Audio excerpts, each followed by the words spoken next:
Hey guys, what's up? Welcome to the vlog. So, The bird's got a fish. Oh yeah, oh it's really bright outside. So recently I did a Q&A with my dad, big guy, as you guys know him by, Kaidale's grandfather. And today, me and Mom snuck out for a walk because you got to sneak away from Kaidale. He's very attached to the group and nobody leaving. So we snuck out for a little bit.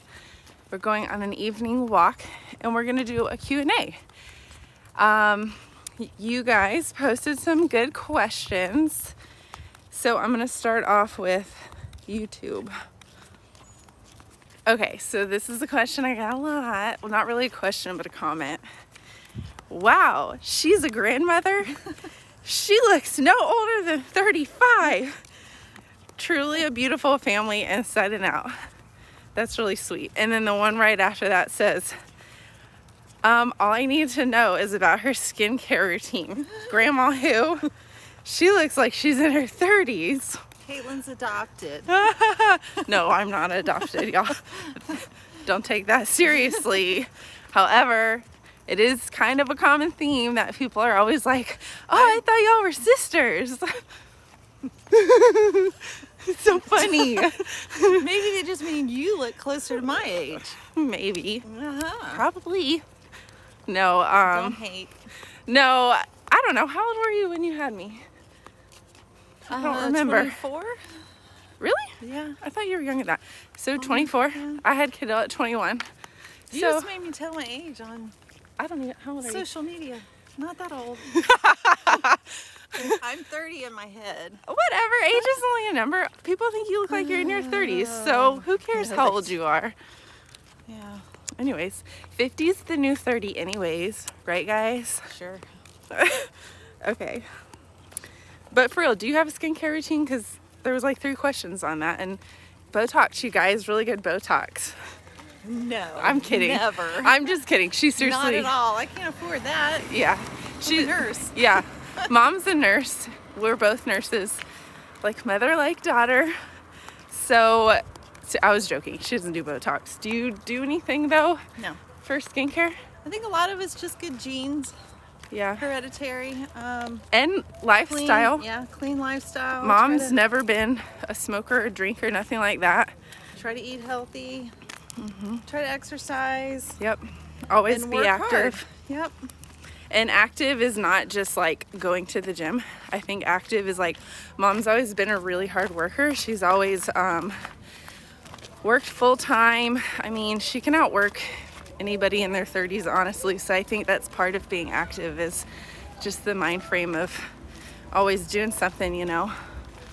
And then physically active too, like exercising also. Yeah. Ooh, it's kind of crowded. Let's just keep walking. I know, there's a lot of people here. Whatever. Okay. It's awful bright. I know. We'll come back. Yeah, we'll come back.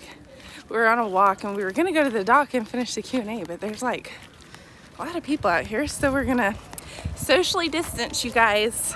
Yeah. We are social distancers, believe it or not. It worked. Except at work. We can't do it there, but we'll get away from all these people and just keep walking. Okay, I'm sorry, it's windy and I don't have my microphone, so bear with me. This is a good question from Julie. What is her favorite thing about being Kaidale's grandma? Oh, wow. My favorite thing. I love everything about being Kaidale's grandma. Yeah, I mean, he's super sweet. He was our first one. Yeah, first grandbaby. We see him the most. We have 2 other grandchildren, but they live out in Arizona, so we unfortunately don't get to see them but about 4 or 5 times a year. But yeah, I mean, we feel like we know Kaidale so good because we see him so much. He's just a sweet boy. He recognizes us. He loves us. He loves being at our house. So that always makes your heart feel warm. Yeah, Yeah. he does. He is pretty attached to them, I will say that. They are definitely second in his life next to me. Yeah. Okay. Let's see. Okay, here's a good one from Maria Colon. Colon, I believe. I'm probably saying that wrong. But Maria is one of my favorite followers, subscribers, because she's just always keeps up with us and always leaves really positive, like supportive feedback. So Maria wants to know, what is Grandma's special thing to do with Kaidale? What's her favorite thing about Kaidale? I guess you kind of answered the second question already. So just answer, what is Her favorite thing to do? Yeah, what's your favorite thing to do with Kaidale? Well, that kind of changes from time to time depending on what he's into. Yeah, that's true. Like, you know, he went through a big playground phase where he always wanted to go to the playgrounds and we'd play at the playground. When he was younger and the pool was really new, he loved to go to the pool. Gosh, hours. Yeah. When he was physically smaller and I could like handle him better, I would take him to the pool a lot by myself when Kaitlin was in school and studying and working. Yep. Now his thing is just kind of hang out, swing at home, even before the social distancing. Yeah. Going to Grandma's so- house is like an event for him. Like Yeah. that's an event in and of itself. Hi. Hi. Yeah, it's kind of whatever he's into at the moment. We kind of get into. He used to like to, when he was small, we would get up early in the mornings when they lived with us, and I'd put him in his little bike tote and go for long bike rides with him because he was smaller and he liked that, and everyone else would be asleep and he'd wake up early and we'd do that. So it's kind of whatever he's into at the moment. Yeah, he's always loved anything outside, that's for Now sure. he's getting bigger. I don't always feel comfortable taking him by myself. So big guy will go with me, but you know, we'll go to the parks or playgrounds or restaurants. Sometimes he just likes to go for car rides. Yep. He just We likes go to stay busy. We go to the indoor gyms when they're open, like We Rock the Spectrum, and Oh yeah. I take him there a lot. That's a cool one. And it's autism friendly, so they welcome neurodiversity there. And he Shout out knows to We Rock the Spectrum. Jacksonville. Yeah, they have them all over the country, but there's one in Jacksonville. So if y'all haven't heard about it, go check it out. If you live in a different area, see if there's one in your state, because they're everywhere. And they're autism friendly, so we like to support them. Okay, here's a good question from Rachel. Rachel wants to know, what's her favorite memory with you as a child? I think she's talking about me. And with Kaidale. Answer mine first. Oh boy. What's your favorite memory with me? Oh my gosh. There's so many It's good kind ones of to like choose from. It's kind of like I was the golden child. no, that's not true. Hey, rude. It's kind of like just overlapping memories. Most of them are with her when she was young. Her sister was only 18 months older than her, so they were always together. And there was usually a lot of fighting. So most memories of breaking up fights between the two girls. Wow. Gee, Hold on a minute. thanks. No, let me think. You know, like different things like Halloweens and Christmases, mostly special events, birthdays. Kaitlin was always the calmer, more Yeah, well-behaved of the two. yes. Which means that I But- got bullied by my sister. No, that's not true. She would just kind of instigate things. But Yes. Taunt me. yeah, I mean, you know, her doing daisies and brownies and on up through the years doing cheerleading and things like that. But I think most of my memories of the kids are when they were young, like grade school and younger. They were all good memories. They just grew up 3 kids, mom and dad, pretty typical, I think, household. Vacations, you know, swimming lessons, all those kind of things, dance lessons. Yeah. I guess the funniest memory would come to mind was when she was like 3 and her sister was 4, and they were taking ballet and tap, and they had a winter recital. They were up on stage together, and they happened to be side by side. And Frosty and Rudolph came in through the back of the audience. So Caitlin's reaching over in the middle of her dance, telling her sister, "Look, Megan, there's Frosty. There's Rudolph." Yeah, that was really cute. Aw, that's cute. I don't remember that story. Yeah, you were too little. You were only like 3. Aw, That that's was cute. really cute. We have it on VHS somewhere. That'd be fun to find it. Grandma and Pop over there. We'll my have to go parents. through and see if we can find it. Oh yeah, we have it. Okay, here's a question from Claudia. This is a good one. Claudia wants to know, what's your favorite hobby? Hobby. Oh, Besides anything? hanging out with me. Yeah. Travel. Yeah. If travel were free, you'd never see me. Yeah. Big guy and I like to travel and go hiking, but when I'm not and I'm at home, I just like to get outside. Anything that I can do outside. Woo! What was that? I don't know. Snake? I think it was a lizard. However, not a big fan of the humidity and the rain. Yeah. But yeah. Rain kind of stinks. Hurricane season stinks, but And otherwise, I'm pretty boring. I work, I clean house. I'm kind of OCD about that. That is my therapy, though. I love to clean house. It like relaxes me and it makes me feel good. So, I agree with that. but anything outside, walking, hiking, dogs, love my dogs. Those are our dogs. Daisy's the black one, Josie's the white one. They're both rescue dogs. They They're live with us. the family dogs. No. Everybody's dogs. No. So, yeah.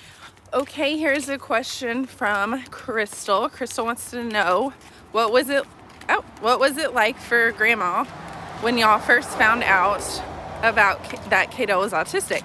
Is it hard to tell little man no when he asks for a snack right before dinner or lunch?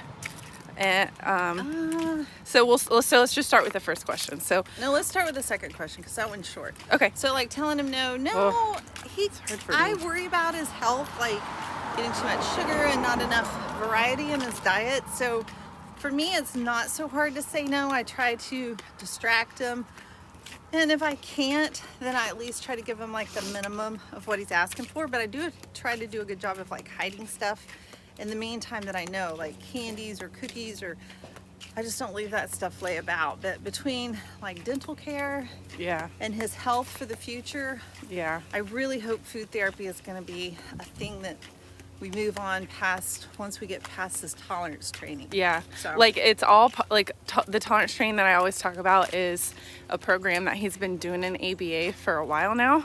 He's doing great. He's doing good, but the whole point is it's not a specific thing that triggers Kaidale. Like it's not like, the color blue or having to have a root beer. Like it's not like something specific. It's just in general being told no frustrates him, and used to have this like knee-jerk slap you, get aggressive with you reaction. He's building like, it's like to desensitize him sort of to being told no. So he's building his way up to the big Mac Daddy, which is food. And that seems to be the most upsetting to him. That's like his source of, I don't know if you want to say comfort. It is. Or, It is. his tablet and Yep. his sweets. Yep. That's his Sugar. familiarity. And I feel like it's an addiction. Yeah. It like, is. You It- get addicted to sugar, and Yep. the more you have, the more you want. And Yep. we've got to somehow back down from that. So long story short, we're working up to that in his tolerance training program. We're getting there. What's next? It's a process, but hurdle. yeah. All right. What was the first part of that question again? Okay, so going back, the first part was, what was it like for Grandma when y'all first found out Kaidale was autistic? Oh, okay. Well, I remember like his preschool teacher told us he was just about to turn 2 in July, right? And I think it was like Yeah, it was in April. Yeah. I remember because it was my first But they told semester us- of nursing school. No, that was when he was diagnosed Oh. by Dr. Pardo. But when the teacher at Child Time told us he's not talking and he's throwing tantrums, and she was concerned about him. Oh, he was like one. the summer before. That Yeah. was like the summer Yeah. before he turned 2. Yeah. So he was just about ready to turn 2. And one of the teachers told us, he's not talking and he has temper tantrums. And I was like, whoa, really? And she said he the big trigger that she said she noticed was he like bit his arms a couple times one day in the midst of a temper tantrum, and she was saying how temper tantrums are normal for kids that age, but Right. not to result in self-injury. Which we had never seen that. I No. don't remember ever seeing that at home. No, that was the first, that was kind of a reality check. But as far as like not, like when she said that, I didn't even realize he wasn't verbal yet. Like we were just so busy with, it had been a long time since I had a small kid at home. Yeah. Like baby age. And, you know, Kaitlin was working. She was in school trying to get prerequisites to get into nursing school. So we were keeping him a lot. And, you know, me and big guy were still working. It never just really dawned on me that he wasn't hitting these milestones. Yeah. So once she said that, then we started to pay closer attention to it. And we couldn't get a formal appointment with the neurodiagnostic pediatrician until, those take like 8 months. Yeah. So we had all this time in between to think about it. And, you know, I still kind of in the back of my mind was like, no, it's got to be something else, because he didn't have the same kind of behavior that he has now. Like, I don't remember him doing, he didn't stim. No, he didn't. He did not stim. He did not have any like arm flapping, or other than we checked out his hearing because he'd act like he didn't hear you. I did notice that, like he wouldn't follow directions. Like if you said, Kaidale, come here. Kaidale, look at me. It was like he had a hearing problem or something. Yeah, it was like you talked to him and he just wasn't like, it was like he was looking at you like this. Like he wasn't, Or he wouldn't look at you. I don't know if that came across very well, but it was like he was looking over your shoulder. Like Yeah. it wasn't registering But to we him did- that you were talking to him or trying to tell him something. He was just like zoned out kind There of. were a lot of things that fit his behavior, like auditory processing disorder Yeah. and all these things that, so when it actually came time to, we were kind of all over the place. We had his hearing checked, it was fine. So when it came time to go have him tested, that day Kaitlin was actually in clinical. She couldn't take him. I took off and took him. It was kind of a cold, informal visit. The doctor was very kind of a stoic doctor. And she told me right then and there that day, yeah, he's definitely autistic. And so I was a little taken aback, but I think deep down we were all kind of expecting it. But again, he just didn't have the behaviors. Now when you look at him and you see him and you're like, yeah, he's autistic, duh. But he didn't stim. He didn't make those noises. He didn't have kind of the quirky, rigid behavior. He ate well. I remember he would eat things. We would fix him food. He'd eat all kinds of food. Yeah, like a lot of his rigid behaviors didn't kick in. It's like the older he got, the more it started sinking in. Like he was open to a lot more things. He would get rigid in this sense of like, it was difficult to take him to other people's house because he was just so He would hyperactive. cry. Or he would cry like if you left him. Yeah, like if I left to go to the bathroom or something. Like he was difficult as a baby, but not in like an autistic way. Right. I don't know if that Right. makes sense. So, and in between the time that we suspected it and then the time that he actually got diagnosed, he was getting worked up with, what was it, the IEP and... Yeah, like an early intervention, like early steps. and he was getting a little bit of occupational therapy and a little bit of... speech therapy. Yeah. So we were doing things in the meantime before we got the diagnosis, kind of working in that direction. And then once we got that diagnosis, Kaitlin immediately got him in ABA therapy and had fantastic teachers and therapists and analysts that have been a part of his life. And I think that's made a huge difference. It has. Okay, here's a question from Win on YouTube. Win wants to know, how do you teach people about disabilities who don't know or who've never encountered neurodiversity before? I think that's all the question says, but what I'm assuming they mean is like when we're with Kaidale and stuff. Yeah, or like say or friends and yeah, acquaintances. or even family members, because to be honest with you, Kaidale's the first one in our family with autism. Yes, we have no special needs in our family on either side. I think there's, got to be an openness on the other person's end. And I think you keep it kind of basic. If they're inquisitive, they'll ask more. Same thing with strangers when you're out in public. I think autism awareness needs to be pretty forefront. There's a lot of children being diagnosed with autism. I feel like it's been a huge eye-opener for me. Even though I've been in the nursing field and medical field for a lot of years, I hadn't had a lot of encounters with autism or special needs.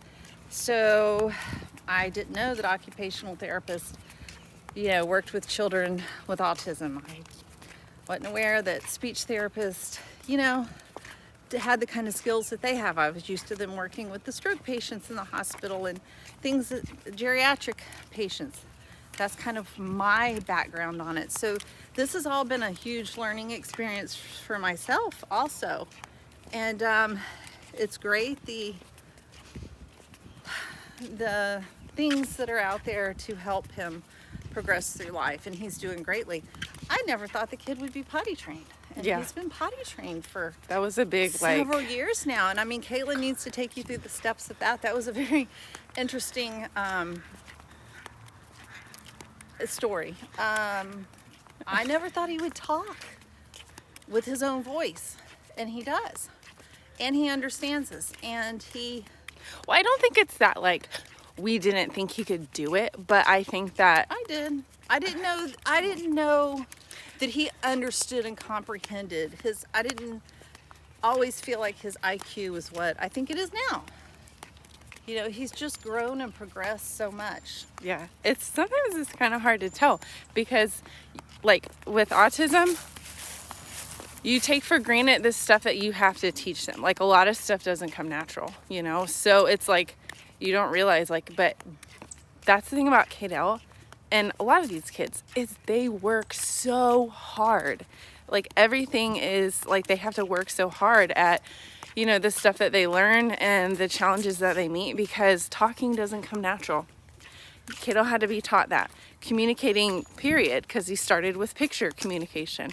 That didn't come natural. That had to be taught to him. Every little thing has to be taught. And so he works so hard to develop these skills and develop these goals. And also personally, since then, since Kaidale has come along and we have him in our life, and I've learned a lot, I'm much more comfortable. And I think people that don't understand or aren't used to it or aren't around it, they just don't understand it. So they're a little uncomfortable and a little standoffish. But now at work, I work in a procedural department. And we get quite a few special needs adults that come through there. And I'm always the first one. I want to take care of them. Because I feel like you get it. I can help them. Yeah. Actually, so funny story, this is off subject. This has nothing to do with the Q&A, but it has to do with what she just said. So I get what she's saying because we do have a lot of people, kids and adults that come in from group homes. And so it's I always want to go into those rooms, whether they're my rooms or not, and help because I know I can. And so one time we had this little boy, I think he was 18 or 19. He wasn't a little boy, but he was young. And he was nonverbal and he came in for seizures from a group home. He had nobody with him except some assigned person from the group home that really didn't want to be there because she asked me 3 times if she could leave, and it really annoyed me. So she kept saying you got this, you're good, you don't need me, right? And I'm no, I need you to stay. But anyways, so the provider comes in, one of our PAs, who's a great PA, but she came in. And the thing is with, the ER is you kind of, it's so fast paced, it's so busy, you're so stressed. Sometimes you don't just stop to go the extra mile. So the provider came in and then the provider was oh, I was trying to take the kid's blood pressure and he just wasn't having it. Kaidale would not have it. You want to go left? And we'll just go there and come down. Okay. So the kid wasn't having it. I was trying to get his vital signs. And the provider came in and she was just oh, we're going to have to get an IV in him. We're going to have to hold him down, get an IV, you know, give him some medication to calm him down and mellow him out. And, you know, there's no way we're going to be able to do this without sedation. Because he needed a CAT scan. Because he... and restraining him. Yeah, because he needed a CAT scan. You got to hold still for a CAT scan. So she was just totally just like bad attitude about it. And so instead of getting annoyed, instead of like... Patient. what I wanted to say to the provider, I waited for her to leave the room, and I looked at the medic that was with me, and I was like, we're gonna do this without restraining this kid. So I knew that the kid understood me. He was giving me that same look that Kaidale gives me. I was like, we need to get your blood pressure, buddy. I was like, you like popsicles? Because we have popsicles in the pediatric unit. I was like, you like popsicles? And he didn't respond, and like, he was nonverbal. He didn't give me a cue that he understood, but I knew he did. And he cooperated for me to hold his blood pressure. Like, I don't know. Did you start an IV on him also? Yeah, and so he held still for me. I just gave him several reminders, and I used first then, so you know, first blood pressure, then popsicle, and I just kept reminding him that he was going to get a reinforcer, and he totally cooperated with me. We got an IV, didn't have to restrain him, because that's torturous. Who wants to be restrained, you know? That's heartbreaking. Yeah, it is. So it was funny because the medic, I remember, he's one of the good ones. Like, he's just really sweet and funny, and he was like, yeah, because you bribed him. I was like, whatever, it works. Like, Right. I knew the difference, I guess is what I'm trying to say, is I knew that kid understood me to where Right, other and people don't understand that these kids are intelligent. Sometimes we just assume nonverbal means low IQ, and that's not the case. Yeah, exactly. Just because they don't give you eye contact to indicate that they're listening doesn't mean they're not listening or understanding. Don't dismiss them. Okay. All right, we're running out of time because I'm rambling, but this is a good question. Kind of just this is from Marjan. Love you, Marjan. What is your advice for other grandmas for their grandchildren with autism? Like, what advice would you give them? Stay involved as much as you can. Mm-hmm. Learn as much as you can. Okay. And just put it to use. Yeah. Yeah, be a part of their lives. Utilize the specialists in the field, like the therapist and all. All right, this is a good question because I guess if you're a viewer, like, it doesn't really make sense why we keep doing this over and over. But Andrea wants to know, what's the story behind Kaidale and your mom's hello? Oh. And then she wants to know, what has Kaidale taught you? Okay, I'm not really sure where it comes from, except I'm kind of sometimes a little loud and boisterous, but whenever I would come home and they were living with us and he'd be at home, I'd always say, hello, how are you? Hello, just kind of dramatically. Just to get his attention, I guess. Yeah, just happy to see you. And he started mocking her. He just mocks me, and now he'll say it several times a day. You know, he'll turn around and look at me, hello. It's just a way that he connects with me, I think. It like cracks him up too. Like, yeah, he thinks it's so funny to hear her say it. Yeah, I have to say it back to him though. It's kind of just a game that he's created, and he only does it with me, right? He doesn't do it with you. Sometimes he'll do it with us just to like see our reaction, but it's the most rewarding when Grandma does it. Yeah. All right, and then Andrea also wants to know, what's Kaidale taught you? Ooh, patience, a lot of patience. Mm-hmm. Oh.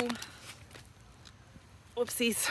Yeah, he has taught us patience, I think, and just appreciation for where you are. I mean, Kaidale is perfectly made. In my eyes, God's created him perfectly. We couldn't love him anymore if he wasn't autistic than we do, because he is autistic. He's just a great person. inside out. It's funny. He is beautifully made. And we love him and appreciate him for everything he is. And it makes you appreciate other people, you know? Yep. Okay, well, I think we pretty much covered most of you guys' questions. A lot of them were kind of similar, so hopefully we kind of covered all the bases. But thank you guys for watching and participating as always. Y'all came up with some great questions. And I guess we'll see you next vlog. Oh yeah, is there anything? Yeah, add one. Okay. Close it out. I just want to say I'm not quite as emotional as Big Guy, but I still, you know, have a lot in my heart for Kaidale and Kaitlin, as all my children. I feel like I'm just a little bit more practical where things are involved. And I guess maybe I'm a little desensitized to things because of the field that I've worked in for so long. Yeah, I'm just more practical. It's like, okay, he's autistic. All right, we'll deal with it. Let's move on. What can we do? And I think Kaitlin has been that way too. I mean, she just picked up the ball and ran with it from day one. So never slowing down, always trying to do more, learn more, making sure we're doing everything that we can to keep him on track with, you know, education, physical health, everything. It's like with any child you have, it's a 24-hour, 7-day-a-week job.